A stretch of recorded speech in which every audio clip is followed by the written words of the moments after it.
Hi, I'm Marty Nemko. This is another of the short stories of the type that's in my book, Soloists, which is 125 short stories of introverts and outsiders facing a dilemma. This one is called The World's Kindest IRS Agent. The parishioners acted so Christian. When Pastor John finished his homily and peered out at them in hopes of approval, many of them nodded or smiled. But John could tell that that was an act of charity. So on the walk home, John took the long way through the forest. He thought, deep down, I don't think I have the calling, or maybe I've lost it. John heard growling and yelping deeper into the woods, and he edged closer to see, with horror, a dogfight had just ended.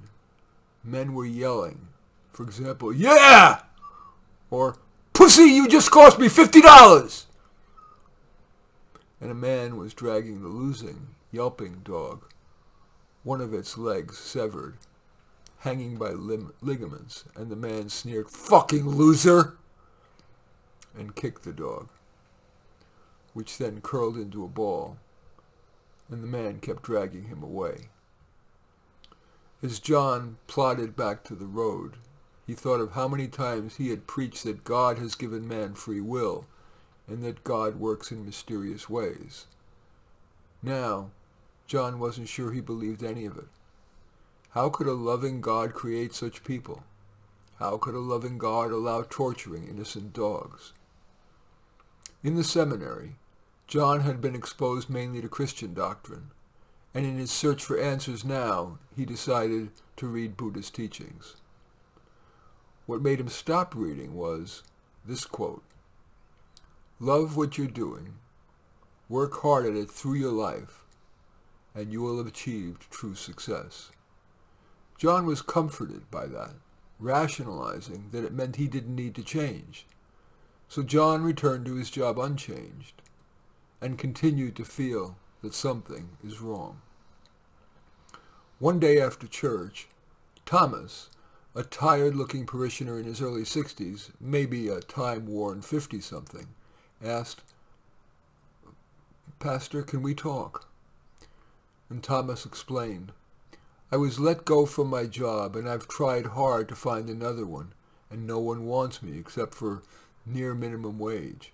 My wife and I can't live on that, and we can't afford to retire. We could live another 20, 30 years. John asked, "Have you seen an accountant?" Thomas replied, "I should, but I'm scared to. He'll tell me I need to get another job, which I can't, it seems. Or we could end up homeless. A lot of accountants are heartless types." John, and I'm sorry. And then Thomas said, "No, I'm right." John said, "Would you like to tell me a little about your financial situation?" 15 minutes later, Thomas said, "May I tell you something honestly?" And John nodded. "That practical advice you just gave me did more to raise my spiritual spirits than, well," and Pastor John waited, "well, more even than church services." John's face dropped just a bit, and Thomas said, "I'm sorry." John felt that was final confirmation that indeed he did not have the calling. After Thomas left, John got on his computer, looked up online accounting courses, and took an introductory one, then a second course, and started a third, but found that hard, and so dropped it. John occasionally slipped in financial metaphors into his homilies, and practical advice into his spiritual counseling. But after more counseling with parishioners that felt of minimum help, John looked at the job listings for accountants. All of them required years of experience except one, the IRS, which just got $84 billion to hire new agents, and so became lenient in its hiring criteria.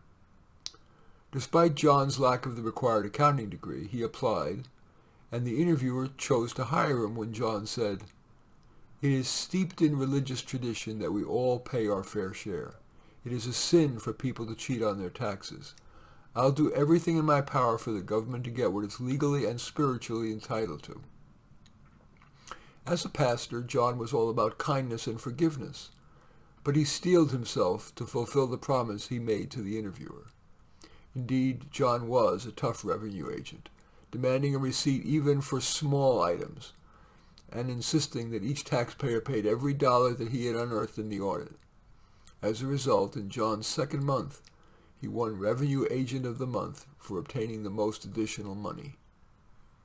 But every day, John was returning from work sadder.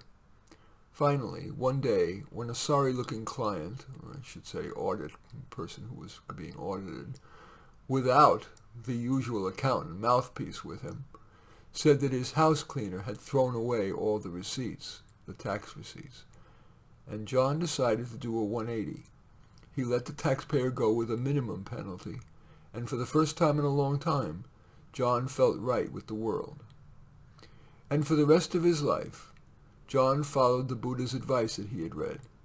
Love what you're doing, work hard at it through your life, and you will have achieved true success. And John decided that his work was to be the world's kindest IRS agent.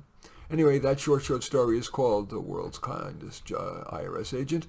I welcome your checking the book of these short stories out at Amazon. It's, again, Soloists. Just search Soloists and Nemco and you'll find it. I, of course, also welcome your thumbs up on this video. Accept your thumbs down. I always look forward to your comments, and especially like it if you hit the share button below. Share on your social media so that my efforts can have broader impact. And I am flattered if you choose to subscribe to my channel. In any event, I do thank you for watching. I am Marty Nemco.